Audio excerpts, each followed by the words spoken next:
Hello, you're listening to or watching the More Than Roommates podcast. I'm Dan. And I'm Graham. And today we want to talk about the Tractor Supply Company situation.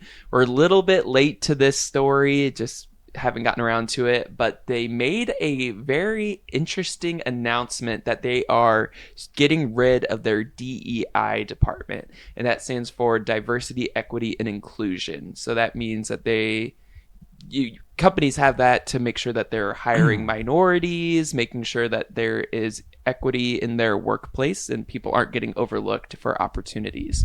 So I want to read the statement. For more than 85 years, Tractor Supply has been focusing on one thing, serving out life here. Every day, our 50,000 team members take care of our customers like family. We deeply value our relationship and our customers and the communities we call home.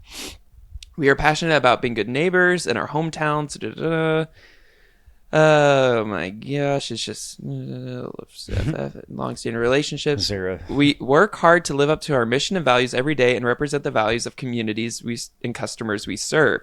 We have heard from customers that we have disappointed them and have taken this feedback to heart. Going forward, we will ensure our activities and giving tie directly to our business. For instance, this means we will no longer submit data to the Human Rights Campaign, refocus our team member engagement groups on mentoring, network, and supporting the businesses, further focus on rural America priorities, including ag, education, animal welfare, veteran causes, and a good neighbor, and stop sponsoring non-business activities like pride festivals and voting campaigns. Eliminate DEI roles and retire our current DEI goals while still ensuring a respectful environment. And withdraw our carbon emission goals and focus our land and water conservation efforts. There's a lot to unpack with that. And honestly, we're seeing more, I guess, companies that would run, more along like the conservative customer base doing the same thing. I believe John Deere recently made some changes to their policies as well. Interesting. Yeah, let's unpack that a little bit. I thought it was interesting that they said basically no pride and no voting campaigns. Yeah. So what, I have a hard time believing that to some degree with at least the latter on that. Right. I'm looking up, is Tractor Supply Company a public entity? I think so. Yeah, from what I read, and I've got some notes up here too.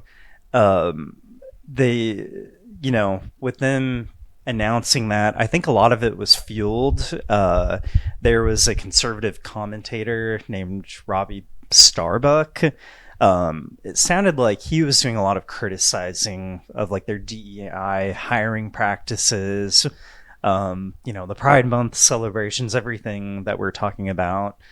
It sounded like he was kind of calling on like-minded people, to voice that they're not cool with that, basically, right? Yeah, it's just a big shift in policy for a company, like that to, I'm gonna just I was trying to do a little bit of research to just kind of understand, what would be some of like the long-term consequences. Because when I think about rolling back, like DEI initiatives and things like that, I mean, there's got to be a whole slew of potential legal consequences as well, right? So I've got, I put together kind of a list of almost like pros and cons. I figured we could just kind of go through and talk them out. Okay. So some of like the longer term potential outcomes, it sounds, like there could be some positive response from their conservative customers, right? Obviously, right? Right. I mean, it would probably do, them favors as far as like strengthening like that brand loyalty, that relationship with that base. But on the flip side, you're ostracizing you're alienating an entire other customer base, on the other side of the coin are progressives, right? Yeah. And I mean, what happens with that? Like we've seen cancel culture, and like it's one way or the other, right? It just kind of But surprises me, like, why you would want to take a stance of, you know, just what is it hurting to be inclusive? I don't know. I mean, I'm sure you yeah, have some conservatives raising a stink, but it's like, I don't know. yeah, You're almost becoming a victim of cancel culture by the conservative group because they're yeah. like, oh, we'll cancel you if you don't stop including everyone. It's Right. so That's how it weird. feels. Yeah. And it's so like, and I've been following, more LGBT creators, and it's crazy to think that there aren't country gay people or people that Right. have farms and stuff. I don't know, but sorry, Yeah. keep going on your. No, you're fine. Let me. I wanted to talk about John Deere. So they were also rolling back their DEI initiatives too. Um, However, they also removed diversity quotas and pronoun identification policies, stating that they were never official policies.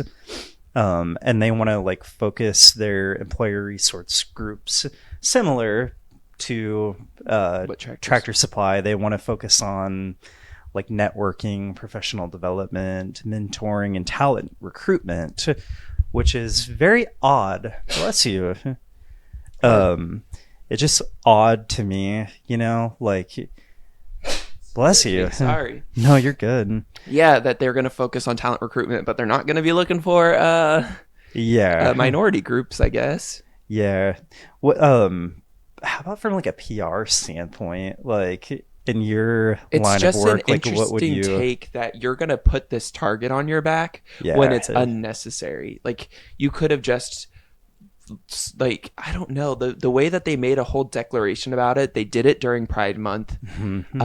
Again, it's they're really wanting to lean into that um Just a um farther conservative. right conservative Now, there type is that base, yeah. philosophy. There's no such thing as bad publicity. I mean, I think there are some people that, if those stores are in rural areas, people might not have many options. Yeah. But then you're going to have those people that are now super dedicated to your brand because you took this stance, and there aren't that many companies that are taking this stance. So you've kind of like aligned yourself in some capacity. So it's just interesting. I just don't know what is the benefit of Yeah. ostracizing groups of people. Yeah, I just feel like that is opening up a lot of risk for them as well. Like some of those DE&I things do coincide with, the law. Mm-hmm. And I think to just kind of like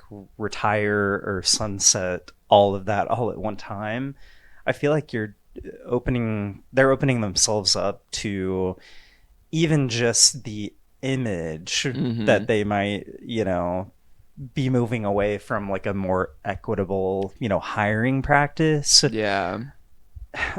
I don't know like how deep they're taking this, if they mean like if this is really a shift across like their stores, or if these are corporate policies, or both. Yeah.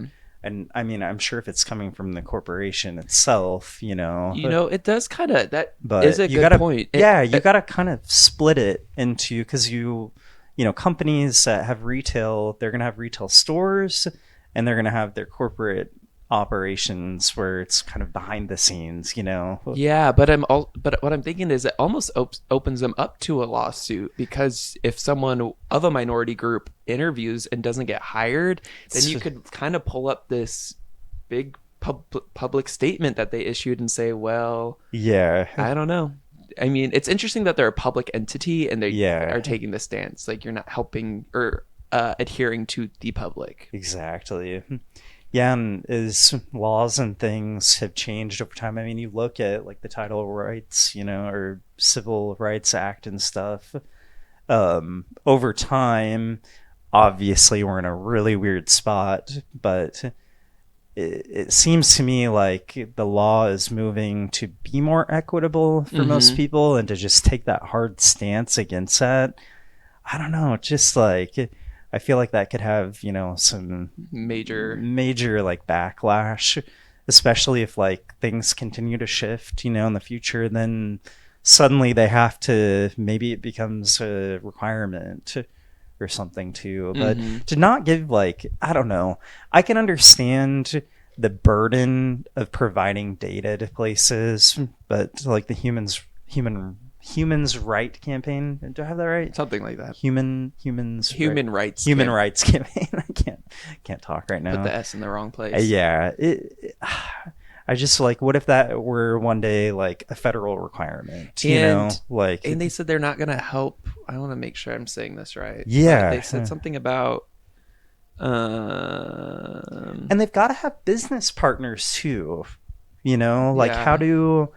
how does that affect the way that they conduct business? Withdraw our carbon emission goals. Oh, I just don't get why yeah. people don't. That's another, okay, again, election year. We're in a big, wicked time right now of everything is so politically supercharged, and that's just another, I hate to say it, but it's just another right-wing talking point. Like, a lot of people don't believe in climate change, yet here we are setting, I mean, just this past week, The hottest day on Earth. we've had two in a row. I think it was Sunday and Monday, if I recall, like the hottest days ever recorded on Earth.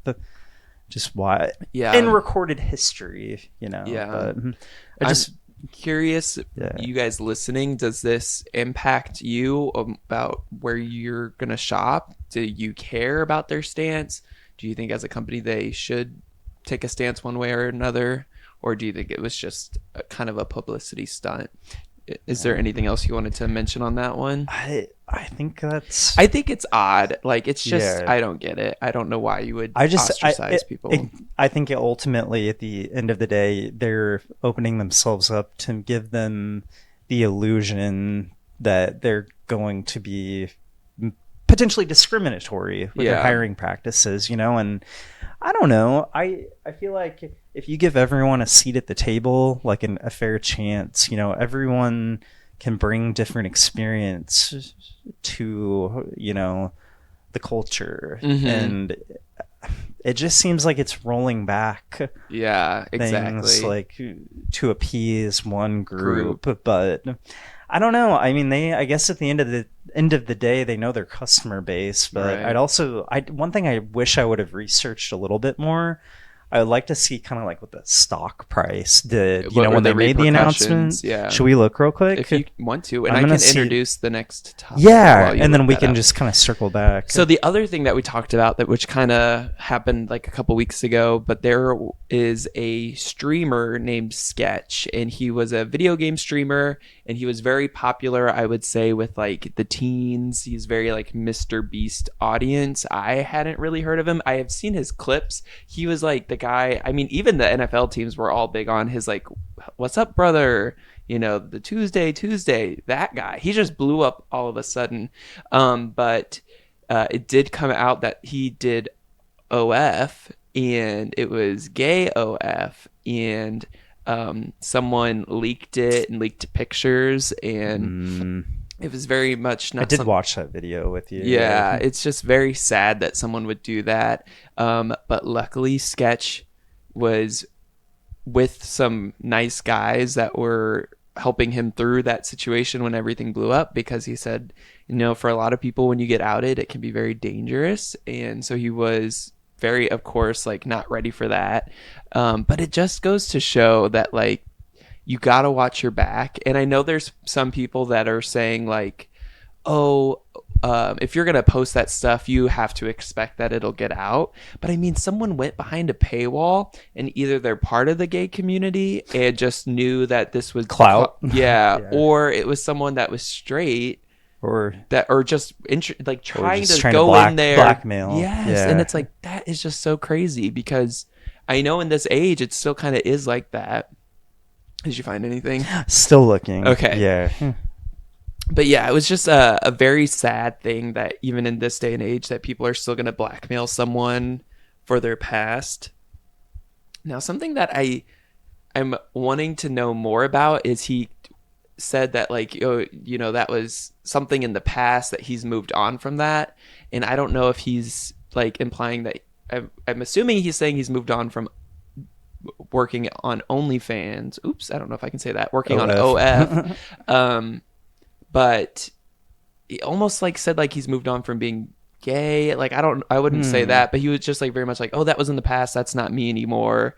So I'm like, I wish he would specify what he meant by that. Just I don't feels know. a little bit like alienating the community, the gay community Like, in that particular. Like, oh, I did this for money or something. Yeah, it kind of gives I off don't like know.